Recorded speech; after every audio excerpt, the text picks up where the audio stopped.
हैदराबाद से आपके ऊपर एक बड़ा आरोप लगा था गोल्ड का। दलपत जी से जीवन नाम क्यों? दोस्तों, मैं भोले मामा न्यूज़ से गोपाल सिंह चौहान मंडवारिया आज मेरे चैनल पर एक ऐसी हस्ती से आपको मिलवाने जा रहा हूं जो बीच में चुनावी क्षेत्र में नाम से सिर्फ नहीं काम से भी प्रख्यात हुए थे। ड्राइवर का बेटा, नाम भली बात ही जानते होंगे, हर जगह उनके होल्डिंग लगे थे। ड्राइवर का बेटा मिलने जा रहे हैं श्रीमान दलपत सिंह जी राजपुरोहित मंडवारिया। भाई साहब नमस्कार। नमस्ते, खूब खूब धन्यवाद आप यहाँ तक पधारे। और आप मेरे बड़े भाई हो, गांव के हो, तो मैं ये चाहता हूँ कि ये नहीं अभी अपन अभी तो आप मैं थोड़ी निष्पक्षता बताऊंगा। आप रिपोर्टर हो और मैं बिल्कुल, आप मेरे से जो भी कड़वे सवाल करना चाहो करो, लेकिन मैं भोले बाबा न्यूज के लिए कह रहा हूँ कि हमारी ऐसी आपके साथ में शुभकामनाएं हैं कि ये भोले बाबा न्यूज एक दिन बहुत नेशनल न्यूज बने। ये तो आपका बड़प्पन है। और सबसे पहले मैं आपका आभार प्रकट करता हूं दलपत जी कि आपने अपना समय निकालकर मेरे चैनल पर पधारे। मैं तहे दिल से आपका आभार प्रकट करता हूं। और दलपत जी, मैं कामना करता हूं भगवान से आपका जीवन खुशहाली से भरा रहे। अब मेरा सवाल का थोड़ा मुद्दे पे आ जाता हूँ, ठीक है सर? अब आपसे मेरा पहला सवाल है भाई साहब, हैदराबाद से आपके ऊपर एक बड़ा आरोप लगा था गोल्ड का, जो मैं मतलब व्याख्या नहीं करना चाहता, लेकिन लोगों में सुना ये बात कहाँ तक सत्य है और कहाँ तक गलत है। बिल्कुल आपने सही सवाल कहा। जोर से सर। उस समय मेरी उम्र 17 साल की थी और बिल्कुल मैं गोल्ड में जॉब करता था। और उस समय मैंने कोई गोल्ड परचेज़ किया था, क्योंकि मैं गोल्ड का ही हमारा काम था, तो हमने गोल्ड कोई परचेज़ किया था। और वो गोल्ड परचेज़ करने में कोई गोल्ड वो किसी के वहाँ से चोरी करके लाया हुआ गोल्ड होने की वजह से हमारी जांच जरूर हुई थी, इंक्वायरी हुई थी, लेकिन उसमें मैं बाइज्जत बरी हुआ था। उस मुकदमे में मैं बाइज्जत बरी हुआ था, क्योंकि पुलिस को ये पता था कि ये निर्दोष है। इन्होंने गोल्ड लिया जरूर था, लेकिन उसमें इनका कोई रोल नहीं था। तो आज भी मैं निर्दोष, जिसमें मेरे को निर्दोष छोड़ा गया, उसका ऑलरेडी मेरे पास प्रूफ है। और उसकी पूरी वो तो कोर्ट ने मुझे बाइज्जत बरी किया है, तो उसमें सारी चीज़ें वो डॉक्यूमेंटली अप्रूव है। आपको दलपत जी से जीवन नाम क्यों बदलना पड़ा? ये तो ऐसी बात है, मेरे सगाई का मैटर था और उसमें कोई दलपत नाम से कोई नामा नहीं मिल रहा था, तो उस समय हमने नया सेकंड मैरिज जब मेरी हुई, उसमें जीवन नाम से मैरिज हुई थी। ये बात सत्य है। बाकी मेरा डॉक्यूमेंटली दलपति नाम है। ये तो ठीक है, मेरे ससुराल, मेरी बात नहीं, सुनो, ससुराल वाले मैं आपको बीच में टोक रहा हूँ सर जी। कहीं हैदराबाद गोल्ड के जो वारदात है उसमें नाम बदलना ये तो सही नहीं है सर। ये सब फालतू बातें हैं, ऐसा कोई नहीं है। देखो, जो हैदराबाद का विषय, वो मैं 17 साल की उम्र थी मेरी। और जो ये आप जीवन नाम की जो बात कर रहे हो ना, ये 2010 की बात है। और मेरी 2010 में सेकंड मैरिज जब हुई, 2012 में हुई थी, तब ये नाम मेरे ससुराल वाले जरूर मेरे को उस नाम से, आज भी उस नाम से ही बुलाते हैं ससुराल वाले। बाकी उसमें दूसरी कोई किसी चीज़ का कोई है नहीं। हमारी तो खुली किताब है और सबको पता है कि भाई हम क्या है। दलपत जी बहुत बहुत धन्यवाद। मेरे बिल्कुल कड़वे सवाल का आपने सटीक जवाब दिया। और अब मेरा मुद्दे पर आते हैं। दूसरा सवाल है, आप मंडवारिया के निवासी, वहाँ से सरपंच होना और कई आरोप आप पर लगे। सबसे पहला आरोप तो दलपत जी कि आपने फर्जी टीसी लाकर वहाँ सरपंच का चुनाव लड़ा और चुनाव लड़कर और आपने फर्जी पर्चे जारी किए। ये बात है। देखो, आप गांव के हो, आपको सारी नहीं, इसमें गांव और मेरे के बीच का रिश्ता नहीं है। आपको सारी चीजें पता है, मैं यूँ कह रहा हूँ। लेकिन मैं चैलेंज बिल्कुल बिल्कुल बिल्कुल आप पूछिए, और इससे भी कड़वे पूछिए। और मैं चाहता हूँ कि आप कड़वे सवाल पूछे। देखो, फर्जी अगर पट्टा कोई बनता है तो उसके ऊपर धारा 38 की कार्रवाई होती है। तो हमारा एक भी पट्टा फर्जी नहीं है। हमने 550 कुछ पट्टे बनाए, लेकिन सारे पट्टे आबादी क्षेत्र में दिए हुए हैं। अगर फर्जी पट्टा होता है तो उसकी कार्रवाई होती है। और ऑलरेडी पूर्व विधायक संयम जी लोढ़ा ने वीडियो मैडम को 5 दिन स्पेशल बिठाया था मंडवारिया में, इसके लिए कि भाई इनका कोई फॉल्ट मिल जाए। तो उनको कोई फॉल्ट नहीं मिला और उसके बाद में उनको खाली हाथ लौटना पड़ा। अगर मैं कहीं फॉल्ट में होता पंचायत में, तो ये मेरे को कब का जेल भेज देते। तो ये सारी बातें खाली मनगढ़ंत बातें हैं, बाकी ऐसी कोई बात नहीं है। रही बात टीसी की, टीसी के मामले में भी मेरी एफआईआर कॉस हो गई है, हाई कोर्ट से कॉस हुई थी, उसमें सारे डॉक्यूमेंट उनको मिले। ये जरूर था, लेट पढ़ाई करने की वजह से लोगों में ये था कि भाई कहीं ना कहीं फर्जी टीसी हो सकती है, लेकिन हाई कोर्ट ने उसको एफआईआर को कॉज किया तो सब जो भी कह रहे थे उनके मुंह के ऊपर ताले लगे। और आज भी मेरे पास हाई कोर्ट का ऑर्डर पड़ा है, जो मैंने बहुत सारे न्यूज़ चैनल वालों ने पहले भी पूछा था, तो हमने उनको वो ऑर्डर भी दिखाया था और आज भी मेरे मोबाइल में है। आपको भी मैं ये इंटरव्यू होने के बाद दिखाऊंगा। और उसमें भी एफआईआर कॉज हो गई है। और उसमें क्या था कि मैंने लेट पढ़ाई की थी, बाकी अभी मैं 12th पास हूँ और पहले मैंने 9th का सर्टिफिकेट जरूर लगाया था पंचायत में, तब उसकी जांच हुई थी। बाकी डॉक्यूमेंट मेघानी नगर से क्या रिश्ता है आपका? मेघानी नगर में मेरी स्कूल थी वहाँ पे, जहाँ से मेरा 9th मैंने की वो स्कूल मेघानी नगर में थी। और उसमें ही मेरे जीआर रजिस्टर 214 नंबर पे मेरा नाम है और डीओ ने लेटर लिख के दिया ऑलरेडी। और सारी जांच में मेरे को पॉजिटिव पाया गया, एफआईआर लगाई गई और एफआईआर भी कॉज हो गई हाईकोर्ट से। अब दलपत जी, मेरा दूसरा सवाल है, आपके सरपंच के कार्यकाल में गोचर पर लोगों ने अतिक्रमण किया और उस पर आपने बिल्कुल ध्यान नहीं दिया। ये आपकी बात सही है। गोचर में मैंने पहले तो बहुत अतिक्रमण हटाए थे शुरुआत में, लेकिन उसके बाद में जब अतिक्रमण वापस किए लोगों ने किए, वो अतिक्रमण हटाने की मेरी भावना भी थी, लेकिन कहीं ना कहीं प्रशासन का सपोर्ट नहीं मिला और ऐसे कर कर के समय हो गया पूरा और वो कुछ अतिक्रमण रह गए थे। उसका पछतावा आज भी मुझे है, लेकिन कभी मौका मिला तो वापस वो अतिक्रमण हटवाएंगे और मजबूत सरपंच आएगा तो उससे भी प्रयास करवाएंगे कि हटे अतिक्रमण। आप तो सीएम लोढ़ा के बहुत चहेते इंसान थे, एकदम दोस्ती कैसे टूट गई? दोस्ती टूटने का तो कारण यही है कि उन्होंने गैरवाजिब हमें परेशान किया और धर्म के खिलाफ भी वो बहुत ज़्यादा बोले थे। तो हमने ये तय किया था कि कैसे भी करके इनको घर भेजना है। और ठाकुर जी की कृपा से इतनी बड़ी हार तो उन्होंने भी नहीं सोची होगी सपने में, जितनी बड़ी उनकी हार हुई है। और हमारा जो संकल्प था वो ठाकुर जी ने पूरा किया है। लोग तो ऐसा आरोप लगा रहे हैं कि आपकी लड़ाई जो साठगांठ थे और आपको ऐसा बोला कि भाई तुम मेरे से दूर रहो और वहाँ जाके बीजेपी से टिकट मांगो ताकि आप बीजेपी के वोट तोड़ दोगे। ऐसा कोई संभव नहीं है कि उनके कहने से मैं बीजेपी का टिकट मांगूं और बीजेपी का टिकट मांगने से वोट टूटे, ऐसी कोई बात नहीं है। तो सारी बातें ऐसे ही हवाई बातें हैं। संयम लोड आपको भी पता होगा, आप तो मंडवारिया से हो, तो वीडियो 5 दिन मंडवारिया बैठी थी, उस समय मेरे को कोरोना था। मैंने बहुत फ़ोन किए उनको, उन्होंने मेरा फ़ोन रिप्लाई नहीं किया। उनकी मंशा क्या थी मुझे पता नहीं, लेकिन उस समय से मुझे लग गया था कि ये व्यक्ति का हमने सपोर्ट करके गलती की है। उस गलती का सुधार अभी हमने किया ताकि उनको जब नहीं, क्या कारण संयम लोढ़ा के स्वभाव से आप खुश नहीं थे या उनके अन्य कुछ और कोई कारण यही रहा कि एक तो उनका वही एटीट्यूड ज़्यादा है, घमंड था जो जनता ने तोड़ दिया है। और दूसरी बात यह है कि धर्म के प्रति हमेशा उनकी हीन भावना रही है, तो उसकी वजह से भी हमारे को कहीं ना कहीं सेटिस्फेक्शन नहीं था उनकी बातों से। हमने समझाने की भी कोशिश की थी, लेकिन वो किसी की बात सुनते भी नहीं है। तो हमने निर्णय लिया कि भाई इनको छोड़ना ही ठीक रहेगा। दलपत जी, आपने बहुत लोगों को यात्रा करवाई धर्म ध्यान में, ये तो मैं बिल्कुल एक्सेप्ट करता हूँ, इसमें कोई संदेह वाली बात ही नहीं है, क्योंकि आप दयावान तो है ही है। क्योंकि मैं इसी गांव से रहता हूँ, लेकिन चैनल के माध्यम से ये भी कहता हूँ कि मैं आपका पक्ष भी नहीं कह सकता, लेकिन वाकई में आप दयावान हैं। आपने कई लोगों के काम भी किए हैं और लोगों की मदद भी की आधी रात को, और इस बात से तो मैं बिल्कुल वाकिफ हूँ। लेकिन फिर भी कहीं ना कहीं बात यह आके अटक जाती है कि संयम लोढ़ा अभी भी लोगों के अंदर एक प्रकार का ये है कि संयम लोढ़ा की ये खास आदमी है। और क्यों, इसकी एक वजह है कि अभी अभी जैसे सुना हुआ आप अंडरग्राउंड हो गए। देखो, आपने ये ठीक सवाल किया कि मैं चुनाव में नहीं दिखा। तो देखो, सबसे पहली बात तो ये है कि चुनाव से पहले ही ऐसा माहौल बना दिया था कि बीजेपी बहुत मजबूती से आएगी, ऐसा माहौल बन गया था। और मेरे मार्केट में नहीं रहने का, भोपा जी के साथ में खुला नहीं घूमने का रीज़न है वो कोई संयम लोढ़ा जी नहीं है, संयम लोढ़ा नहीं है। मेरा रीज़न था ये कि मुझे बीजेपी में लाया, हेमंत जी ने मेरे को बीजेपी ज्वाइन करवाई। हेमंत पुरोहित, पूर्व युवा मोर्चा जिला अध्यक्ष, उन्होंने मुझे जब बीजेपी ज्वाइन करवाई, उसके बाद में मैंने टिकट का प्रयास किया। तब से ही वो मुझे कह रहे थे कि अगर स्थानीय को नहीं मिला तो मैं लड़ूंगा, लेकिन मुझे लगा एंड टाइम में मैं इनको समझा दूंगा।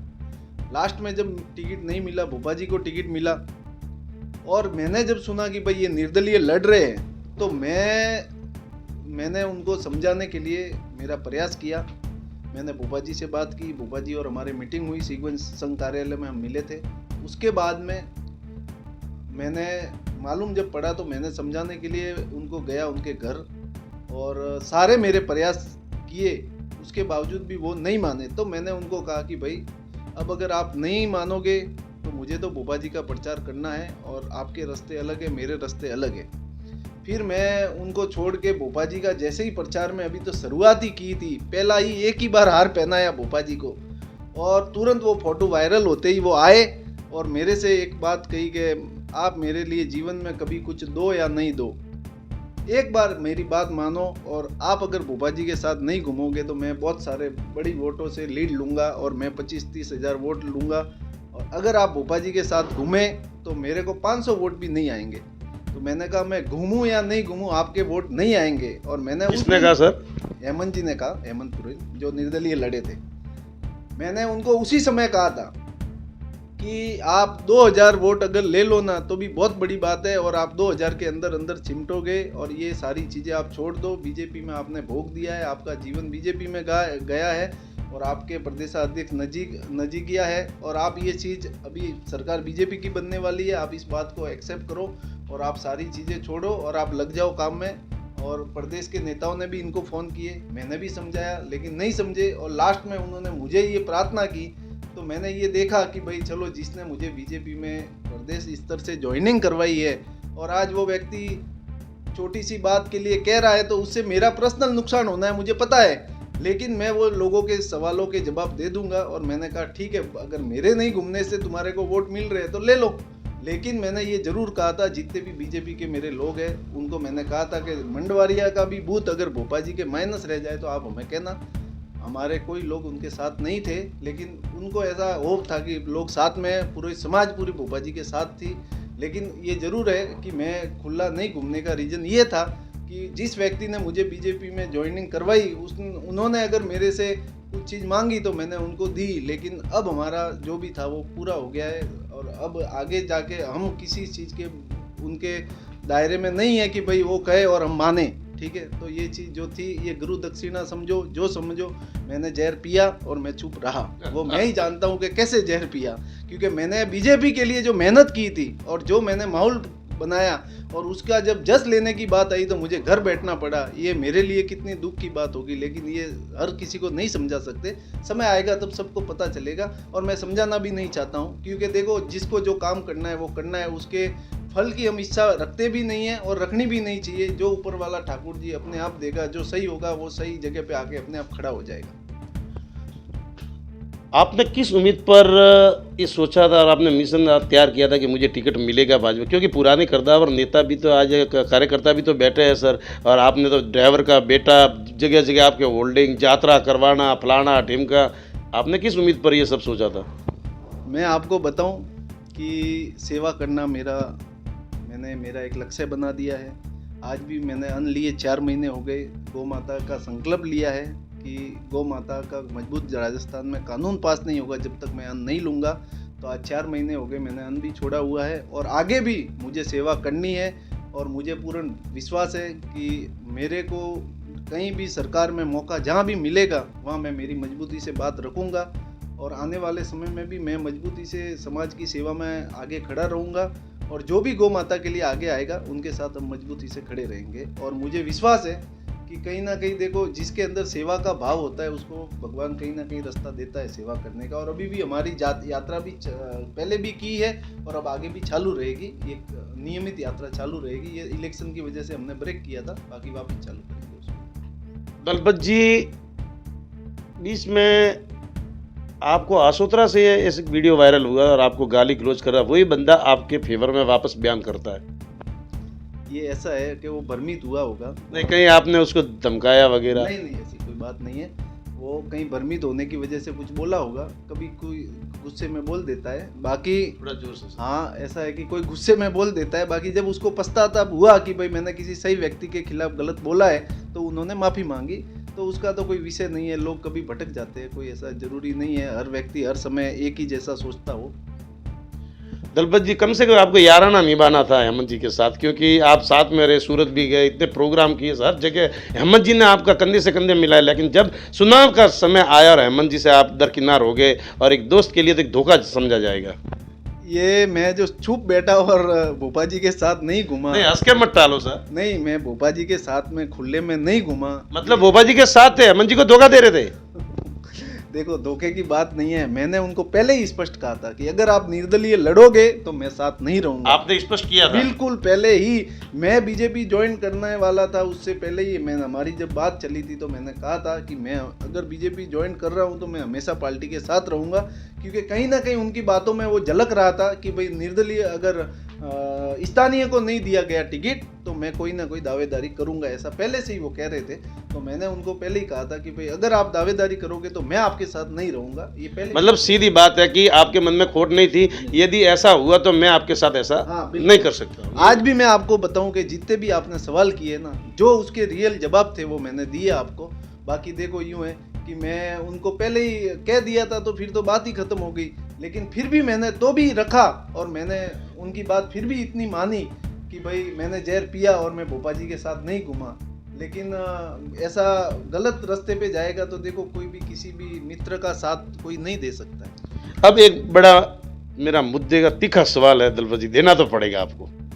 लोग आपके बारे में कई विचारधारा रखते हैं कि साधुओं से कांटेक्ट करना, पहले तो साधुओं के लिए खूब दिल बहलाना, वहाँ पैसे खर्च करना, फिर उनसे अपना काम ले लेना, क्या ये कहाँ तक सत्य है?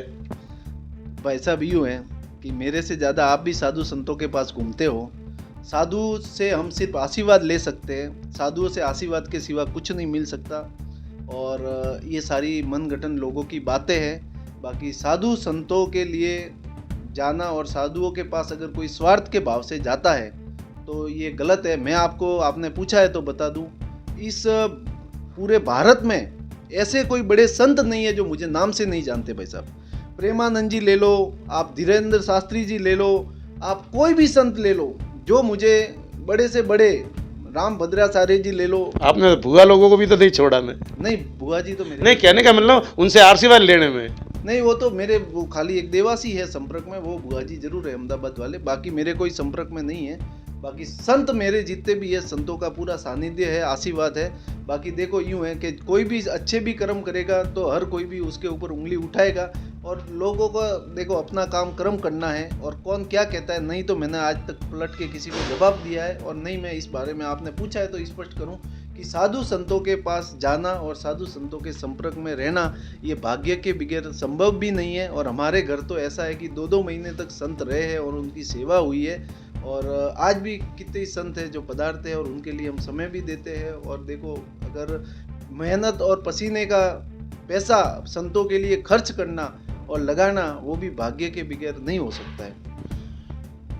बस मेरा आखिरी सवाल है दलपत जी, थोड़ा हमारे तरफ भी देखिए। बताइए ना। बस आप जनता को अपनी तरफ से क्या संदेश देना चाहते हो? मेरा तो यही है सभी के लिए कि जहाँ भी सत्य लगे, सच्चाई लगे और जहाँ भी आपको लगे कि भाई ये सच्चे दिल से सेवा के लिए खड़ा है तो उसके साथ जनता को रहना चाहिए और गौ माता की सेवा करनी चाहिए और गलत कोई व्यक्ति है तो उसका साथ नहीं देना चाहिए। और लोग जो ये नेता भी समझते हैं कि भाई ये कुर्सी है या मैं विधायक हूँ, तो ये देखो उसको सेवा के भाव से अगर लेंगे तो ये बहुत बड़ी सेवा है, ये भी एक त्याग है। और जो जनप्रतिनिधि बनता है उसको परिवार त्याग के और जन की सेवा करनी है, वैसा विचार करके जो आए उसके लिए आप हमेशा खड़े रहिए। और आगे भी सांसद के वोट आएंगे तो हमेशा धर्म और देश के हित के लिए हमेशा तैयार रहे। बाकी तो ठाकुर जी की सेवा में हमेशा आप तत्पर रहे। सनातन दलपत जी आपका बहुत बहुत तहे दिल से धन्यवाद करता हूँ। मित्रों, मेरे भोले मामा न्यूज पर एक एक जो नहीं पूछने ऐसे बारीकी सवालों का जवाब, जो सवालों का जवाब सटीक तुरंत देने में बिल्कुल न हिचकाते हुए दलपत जी ने कोई मतलब बोलते हैं कि खामी नहीं रखी, ऐसे मेरे चैनल पर आपको पधारने के लिए धन्यवाद। खूब खूब धन्यवाद। और हमेशा मैं आपको एक चीज़ कहता हूँ कि जैसे आपने मुझे सवाल किए ना कि हमारा भले रिलेशन कोई भी रहे, लेकिन जब सवाल करने बैठे तो वो रिलेशन आपने साइड में रख के पूछे जो शायद मेरे घर में भी वो लोग कोई नहीं जानते, ऐसे सवाल आपने पूछे। क्योंकि मेरे घर में भी पता नहीं होगा कि ससुराल वाले मुझे जीवन नाम से बुलाते हैं, वो भी सवाल आपने किया। इसके लिए मैं ये आपको धन्यवाद देता हूँ कि आपने पूरी छानबीन करके आप आए और मुझे एक एक सवाल पूछा। इसके लिए खूब खूब आपका धन्यवाद। ये आपका बड़प्पन है और आपने मुझे इस लायक समझा, क्योंकि भले मैं उम्र में आपसे बड़ा हूँ लेकिन तजुर्बा आपको मेरे से कहीं गुना ज़्यादा है। बस भगवान से दुआ करता हूँ आप आगे बढ़े। धन्यवाद सर।